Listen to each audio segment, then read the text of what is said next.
You know, I was meaning to ask you, do you like trees? I hope so, because you'll really like this next topic then. And this is an interesting topic. I'm going to talk to you about storage. And you'll start seeing how this model actually models nature. This is probably one of the first ones that you'll really start seeing this in a massive way. Remember when I told you that we're coming up with a new way to store information and model it? Let me just show you one great example. And this is how we store information in this using this model. When you go on a computer now, how do you save your documents and how do you store them? Well, in the future with the R3 model, you're going to actually have, this is really cool, you're going to actually store, 1 year is going to be a block. We used to say you would have a tera block or something in your PDA or something. It would store all the information. And the reason this relates to trees is I'll explain, but not that it's made out of wood here. It's not my point. But think of this as 1 year, okay? 1 year of information.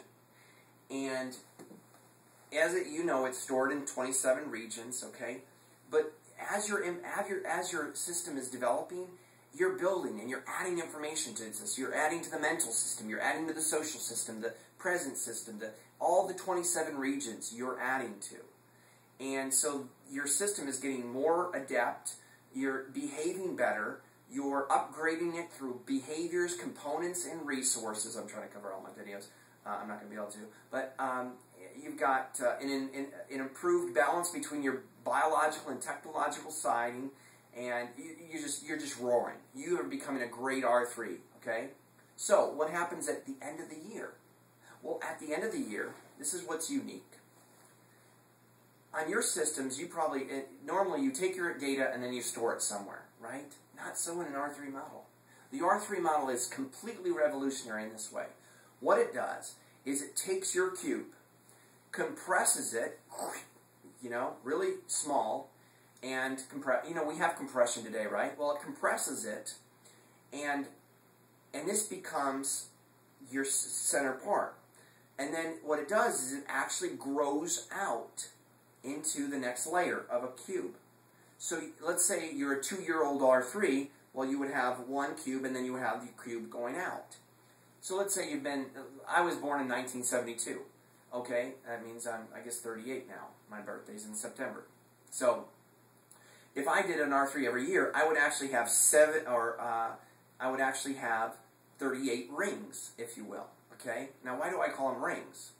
Well, because basically this is compressed, so you got this, and then every year it goes out, and you can actually store and query the data going into the system. So the whole system is keep compressing it as you go out. Now, that's another thing. As you get older, you'll have more information probably that you need to store, which means that the outer shell is bigger anyway, and you're compressing this.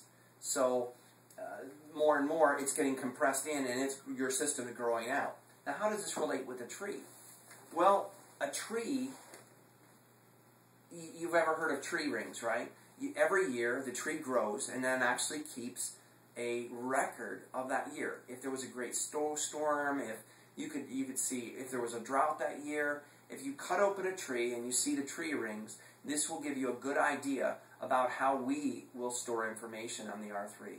Except we're doing it not like a tree trunk per se, although but basically we're doing it in cubes. So every cube, every layer of the cube corresponds with a layer of the system, and your system keeps growing out, and that's how we store information. And you'll query against this data, so you'll always have all the data compressed in behaviors, components, and resources.